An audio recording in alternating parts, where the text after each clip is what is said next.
Yo guys, welcome to RenderRam. Today's topic is chamfer size and how it can completely change the viewer's perception of how big or how small the object you modeled is. In this example, we have two images of a car. One is obviously a toy car, where the other one is obviously a real-sized car. Now let's focus on the small car. There are a few indicators that tell you that this is a small object. One of them is a strong depth of field in the back. The other one is scaled up textures.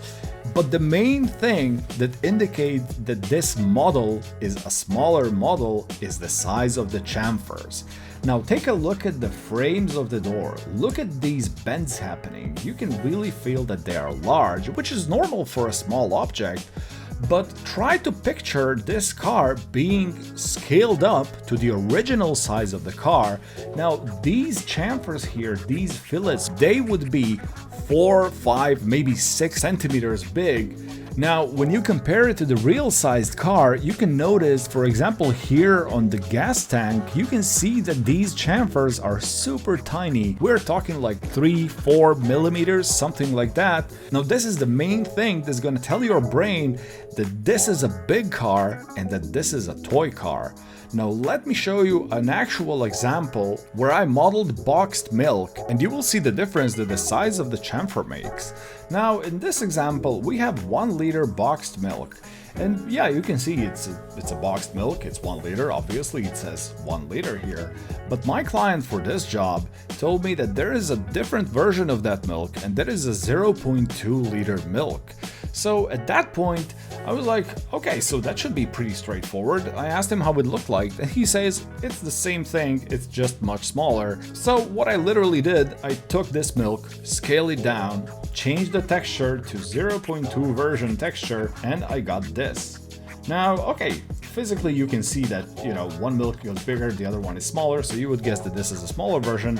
But when I did a solo render of this, my client said, okay, so I see that it says 0.2 liters, but other than that, I don't have any other indicator that this is a smaller milk.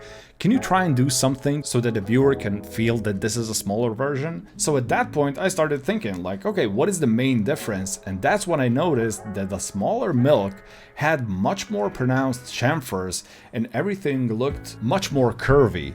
So at that point, I remodeled the milk and I got this. And that's where my client said, yep, that's a smaller milk. So if you take a comparison to what chamfer did, like what effect did the chamfer create here, the difference is actually drastical. But large chamfers don't necessarily mean small objects. Let me show you an example where a larger chamfer is gonna give more natural feeling of an object. Here we have two basins. One has a larger chamfer, the other one has a sharper chamfer. Now, whenever you would model things like this, you would usually get a blueprint from the factory or something like that. But when it comes to ceramics, for example, you would never see those super smooth, really strong chamfers happening in those blueprints. They would usually look very sharp. So when people would usually model stuff like this, they would always end up with something like this. Yeah, I mean, technically it is that basin, but does it look realistic? Not quite. But if you crank up the chamfers here, you're actually boosting the photorealism in the whole thing. Now, look what happens with the reflections here, for example. Take a look at all of these S shapes happening everywhere. So for example, we have an S shape happening here, a large S here. Look at these deviations happening. And now if we switch to the other one, you basically don't see any of that. It's just a straight line in the reflection and nothing interesting is happening. I mean, technically you do see some sort of S deviation, but I had to zoom in to see it. So the point is here, the more loose you make your polygons here, the object is gonna look better. Let me show you my low poly of this basin. So as you can see, I wasn't cranking up the polygons. I wasn't even putting support loops where support loops would be needed.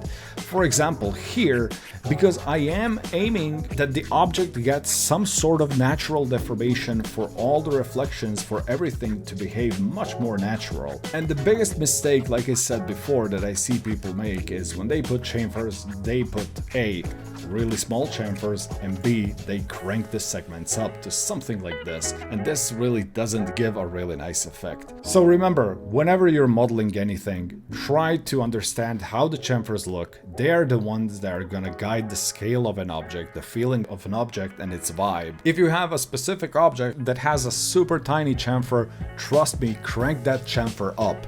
Let it be visible, because that will only give extra details in your render and things will look much more realistic. That's it for today, guys. I hope you enjoyed this video. Keep your chamfers nice, make them nice and visible, and see you in the next one. Bye!